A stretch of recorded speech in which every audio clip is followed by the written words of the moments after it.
पहली कैबिनेट हमारी हुई। सरकारी कर्मचारी, सरकारी अधिकारी बार बार हम पर उंगली उठाते थे कि अभी तक कैबिनेट नहीं हुई, कैबिनेट का विस्तार नहीं हुआ। कैबिनेट का विस्तार का मतलब ये था कि कई लोग ये चर्चा करते रहते थे कि ये सरकार बनेगी, कोई मंत्रिमंडल में टूटन होगा, ये होगा। हमने बोला आराम से कैबिनेट में विस्तार करें। 1 महीने बाद जब कैबिनेट का विस्तार हुआ, पहली कैबिनेट में हमने 1,36,000 सरकारी कर्मचारी और अधिकारियों को मानवीय दृष्टिकोण अपनाते हुए, सामाजिक दृष्टिकोण अपनाते हुए उन्हें हमने ओल्ड पेंशन स्कीम के तहत लाया। और मुझे खुशी इस बात की है कि हमने उसके लिए 1,000 करोड़ रुपए का प्रबंध किया है। कई बार हम पर उंगली उठती थी कि ये लेट हो रहा है, एसओपी भी बन गई है। 1 अप्रैल 2023 से सभी कर्मचारी, जो सरकारी कर्मचारी और अधिकारी है, उनको ओल्ड पेंशन स्कीम के तहत ला दिया गया है। और हमारा उन सरकारी कर्मचारी और हिमाचल प्रदेश सरकार का जो अंशदान 14% और 10% कर्मचारियों का है, जो एनपीए के रूप में केंद्र सरकार के पास होगा, वो 31 मार्च 2023 तक, क्योंकि हमने उसको 31 मार्च 2023 तक देने की बात की है, वो 9,000 करोड़ रुपए के करीब पहुंच जाएगा। 8,000 से बढ़कर 9,000 करोड़ रुपए के करीब पहुंचेगा। 1 अप्रैल 2000 से वो सब हम बंद कर दिया जाएगा।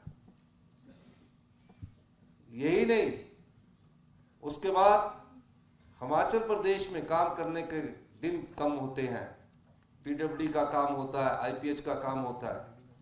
पहले 90 दिन के अंदर टेंडर प्रक्रिया होती थी, 90 डेज के अंदर टेंडर प्रक्रिया होती थी। अब जब 90 डेज के अंदर टेंडर प्रक्रिया होती थी, टेंडर की नोटिस निकलता था 21 दिन के बाद। 21 दिन के बाद फिर एससी साहब उसको अवार्ड करते थे। हमने उसको भी चेंज कर दिया। सभी विभागों में, आईपीएच, पीडब्ल्यूडी, हाउसिंग बोर्ड, सभी विभागों में हमने कहा कि टेंडर की जो प्रक्रिया है वो 10 दिन के अंदर आपको खत्म करनी पड़ेगी और 10 दिन के अंदर आपको काम देना पड़ेगा। 20 दिन, 90 दिन से घटाकर उसको हमने पीडब्ल्यूडी की जो टेंडर है, आईपीएच के टेंडर है, 20 दिन में कर दिया। यानी कि 20 दिन में काम भी अवार्ड हो जाएगा और काम भी शुरू हो जाएगा। इन सब कामों को, कोई सड़क बननी थी, कोई बिल्डिंग बननी थी, या कोई 1-2 लाख रुपए का भी काम होता था, उसको करने के लिए 90 दिन लग जाते थे। हमने 20 दिन में नियम बना दिया कि 20 दिन के अंदर रूल्स बनाकर उनको कह दिया कि 20 दिन के अंदर इसको आपको करना पड़ेगा। फॉरेस्ट डिपार्टमेंट में हर बार की तरह ट्री प्लांटेशन की जाती थी। 3 बार प्रेजेंटेशन लेने के बाद हमने ये डिसीजन किया कि जो भी फॉरेस्ट डिपार्टमेंट में ट्री प्लांटेशन होगी वो खाली पहाड़ियों पर होगी। उसमें डेडिकेट स्टाफ लगाया जाएगा। वो 5 साल के लिए होगी। 12 डिस्ट्रिक्टों में 250 हेक्टेयर यानी कि 2,500 करनाल लैंड पर 2,500 से 5,000 करनाल पर तकरीबन 25 हेक्टेयर का एक होता है, 25 करनाल का 1 हेक्टेयर होता है। उस पर इस बार ट्री प्लांटेशन की जाएगी। डेडिकेटेड स्टाफ की नियुक्ति की जाएगी। यानी कि पहाड़ियों में जो रेंजर है वो गार्ड उसमें लागू कर दिया जाएगा। फॉरेस्ट विंग में 60 के करीब कंस्ट्रक्शन डिवीजन हुआ करता था। वो बिल्डिंगें बनाते थे, वो फॉरेस्ट के रेस्ट हाउस बनाते थे, वो फॉरेस्ट के लॉग हट्स बनाते थे। हमारी सरकार ने फैसला किया उस कंस्ट्रक्शन फॉरेस्ट डिपार्टमेंट का ये कोई कर्तव्य नहीं है। उसको, उनके जितने भी स्टाफ को है, वो हमने फैसला किया उनको पीडब्ल्यूडी, हाउसिंग बोर्ड और आईपीएच और भी जो हमारे पावर कारपोरेशन, उसको बंद करके उसमें शामिल कर दिया गया। ये फॉरेस्ट में हम चेंजिंग लाए। यही नहीं, एफसीए और एफआरए के केस लटक जाते थे। कोई डेडिकेटेड ऑफिसर उसके लिए नियुक्ति नहीं था। 4.5 साल से हम सुप्रीम कोर्ट में इस बात को लड़ रहे थे कि हमारे एफसी और एफआरए की परमिशन को आप अनुमति देते हैं, चाहे सड़क जाती है 500 मीटर की, उसको भी सुप्रीम कोर्ट देते थे। हमारी सरकार का कृत संकल्प था और उन्होंने वकीलों का पैनल लगाने के बावजूद, खुद मैं उस दिन वहाँ था, खुद हमने नज़र रखी और सुप्रीम कोर्ट ने हमारी बात को सुना और एफसी एफआरए की परमिशन की अथॉरिटी हमारे फॉरेस्ट डिपार्टमेंट को दे दी। उसके बाद मैं फॉरेस्ट मिनिस्टर से मिला, मैंने कहा कि जो आपका आईआरए डिपार्टमेंट है ये हमसे पूछता है कि एडमिनिस्ट्रेटिव अप्रूवल लाओ अपलोड करने के लिए, ये लाओ। उन्होंने कहा हम इस सभी कंडीशंस को हटा देंगे और हिमाचल प्रदेश में अभी तक जो आईआरए है वो देहरादून और इन 3-4 स्टेट्स को देखता था, उसको भी उन्होंने कहा कि हम जल्दी ही हिमाचल प्रदेश का डेडिकेटेड एक ऑफिसर जो इन परमिशंस को देगा उसको लगा देंगे। यह हमारी सरकार की कटिबद्धता है। फिर एक कंजर्वेटर ऑफिसर्स को सभी काम छोड़कर डेडिकेटेड एफसी एफआरए के केसेस के लिए हमने नियुक्त किया है। डिप्टी कमीशन की अध्यक्षता में डीएफओ, डिप्टी कमिश्नर और यूजर एजेंसी की अध्यक्षता में हर 15 दिन में एक मीटिंग होती है, जिसके कारण एफआरए और एफसी के केसों में तेजी आई। ये व्यवस्था परिवर्तन में। यही नहीं, हमारे Rajiv Gandhi day boarding school, electrical charging stations, heliport के लिए भी मैं 100 दिन में हमारी सरकार ने ये कार्य किया कि 100 दिन में जो केसेस हमारे रीजनल ऑफिस में पहुंचने के लिए 1 साल और 6 महीना लगते थे, वो 100 दिनों में 4 हेलीपोर्ट्स की जो केसेस है जो हमारे डिस्ट्रिक्ट हेडक्वार्टर्स को जोड़ेंगे उनको अप्रूव कर दिया। मैं ये चीजें इसलिए बता रहा हूं कि कितनी गति तीव्रता से हम ये कार्य कर रहे हैं। यही नहीं, उसके बाद जैसे ही हमें पता लगा कि सबॉर्डिनेट सिलेक्शन बोर्ड का पेपर बेचे जा रहे हैं, और पेपर बेचने का धंधा ये काफी सालों से चल रहा था। पिछली सरकार में पुलिस भर्ती का पेपर लीक हुआ, इंक्वायरी नहीं हुई। क्या हुआ, अपनी गलती को ढकने के लिए दोबारा पुलिस भर्ती का पेपर करवाया और दोबारा पुलिस भर्ती का पेपर डिक्लेयर करवाने के बाद रिजल्ट निकाल दिया। हमने 25 दिसंबर को पहला पेपर होना था, हमने विजिलेंस डिपार्टमेंट के द्वारा जाल बिछाया कि पेपर होने से 2 दिन पहले ये पेपर बिकता है। उस जाल में वो जो पेपर और युवाओं के साथ धोखा करने वाले लोग थे उनको पकड़ा, और आज स्थिति यह है कि जो पेपर वहां पीछे से भी बिके हैं उनकी भी इंक्वायरी हो रही है, उनकी भी रिपोर्ट आ रही है, जो भविष्य में आने थे उनकी भी रिपोर्ट आ रही है। उस आधार पर हमने कहा कि जिस संस्था ने ऐसा काम किया उस संस्था को हमने भंग किया।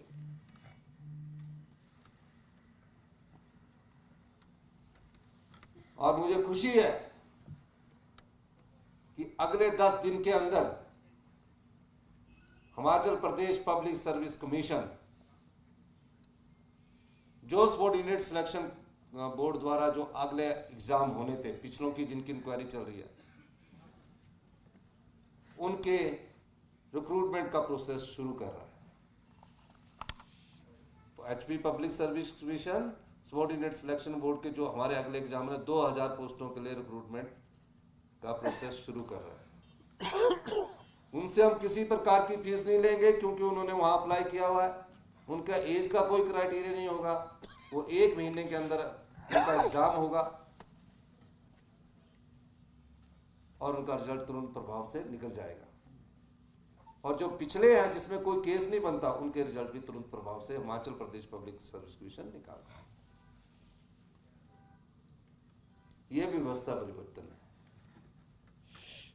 यही नहीं, हमारी सरकार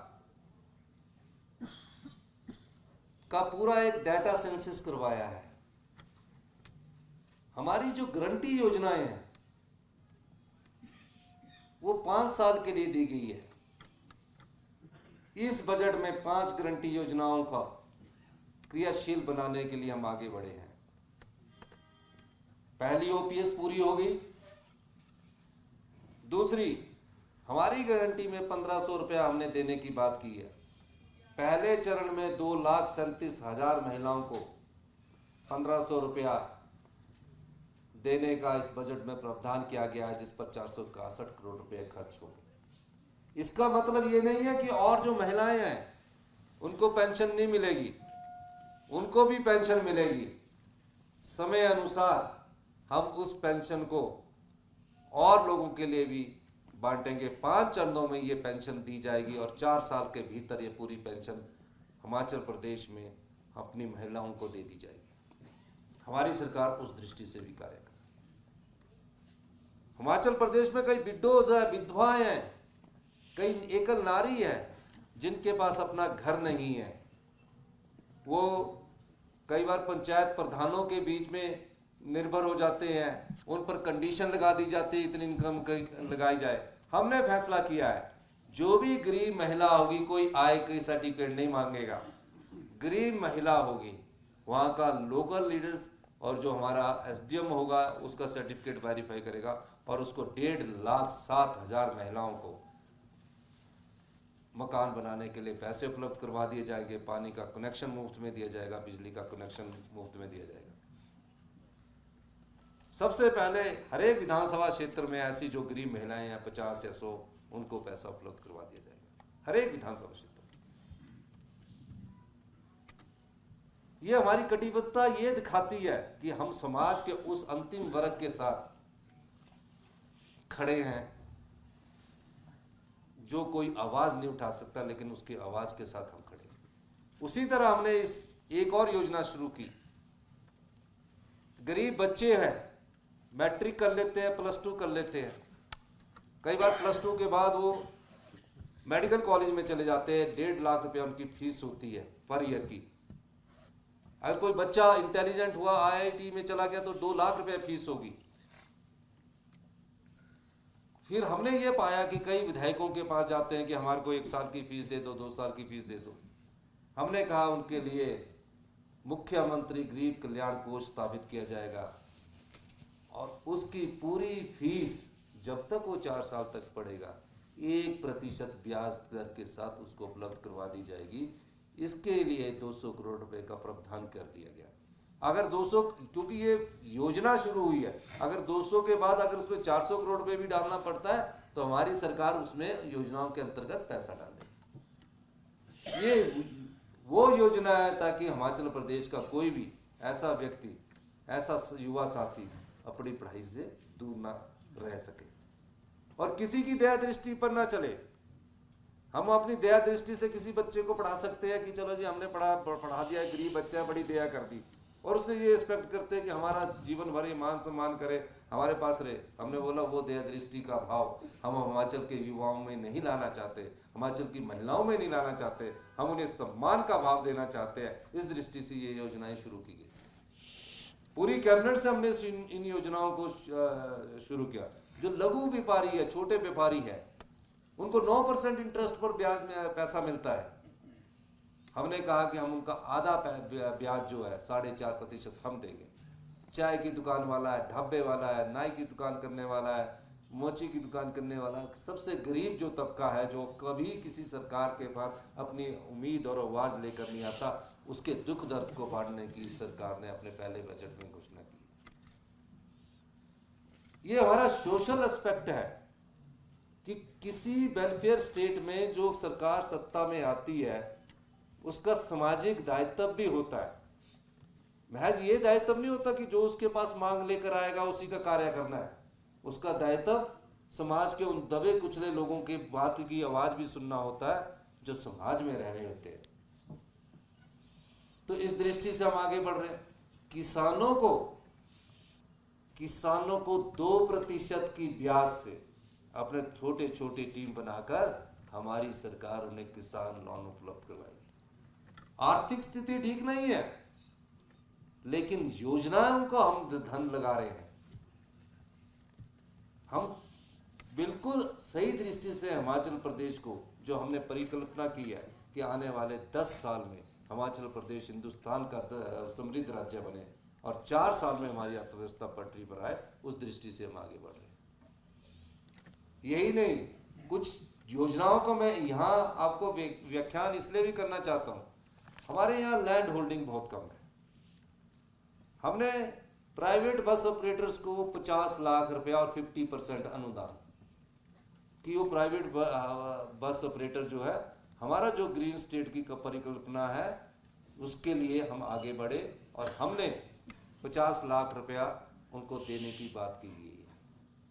टैक्सी वाले की टैक्सी अगर 20 लाख की है, कमर्शियल व्हीकल्स की बात कर रहा हूं, तो हमने उसको 10 लाख रुपया अनुदान देने की बात की। ट्रक ऑपरेटर्स का अगर ट्रक 1 करोड़ रुपए का है तो हमने उसको 50 लाख रुपए का अनुदान देने की बात की गई है। चार्जिंग स्टेशन का हमारे एक ग्रीन कॉरिडोर का काम का टेंडर हो चुका है। आने वाले 6 महीने के अंदर ये सब ग्रीन कॉरिडोर का टेंडर हो जाएगा। ये 100 दिन की हमारी कार्य प्रणाली है। हम फोकस्ड मिशन मोड पर काम करते हैं और कर रहे हैं। कुछ फैसलों में तकलीफ हो सकती है, लेकिन फैसलों से समाज का और इस राज्य का भला होने वाला है। हम सौर ऊर्जा प्रोजेक्ट 1 साल में 1000 मेगावाट लगाना चाहते हैं युवाओं के द्वारा। 2 बीघे जगह जिसके घर में होगी उसको 5 लाख रुपया साल का ये सरकार देने के लिए उसमें सोलर प्रोजेक्ट लगाए। उसकी बैंक गारंटी भी सरकार देगी, उसका एस्क्रो अकाउंट खुलेगा। 250 किलोवाट का लगाएंगे 15 लाख की इनकम होगी। 4 बीघे 8 करनाल की जरूरत होगी। 500 किलोवाट का लगाएंगे तो 8 बीघे 16 करनाल की जरूरत होगी। ये मैं इसलिए ब्रेकअप करके दे रहा हूं क्योंकि इस पॉलिसी का ज्यादा पता नहीं है। और जब 1 मेगावाट लगाएंगे तो 15 बीघे की जरूरत होगी और 30 करनाल की जरूरत होगी। 1 मेगावाट में हमारी जो मॉडरेट इंसुलेशन है, जो सोलर की पावर है, उससे तकरीबन 1 साल में 60 लाख रुपया साल का बिजली पैदा होगी। सरकार उस बिजली को खरीदेगी। 250 किलोमीटर जिसके घर में 4 बीघा है, बेचारा यहाँ उधर धक्के खाता है, हमारे पास आता है, रोजगार दे, अपने घर में लगाए, 15 लाख साल का कमाए। जो हम उसको सब्सिडी देंगे वो उसका पूरा लोन खत्म होने के बाद उससे हम 20 या 30% वापिस तब लेंगे और उसको आधा देंगे। इस योजना को हम युद्ध स्तर पर शुरू करेंगे। उप मुख्यमंत्री महोदय ने 1500 बसेस इलेक्ट्रिकल में चेंज करने की अगले 3 साल में बात की है। हम इससे ज्यादा करने की कोशिश करेंगे, लेकिन टारगेटेड फिक्स है। ग्रीन हाइड्रोजन में हम जा रहे हैं। जल्दी एक हमारा बहुत बड़ी कंपनी से समझौता होने वाला है।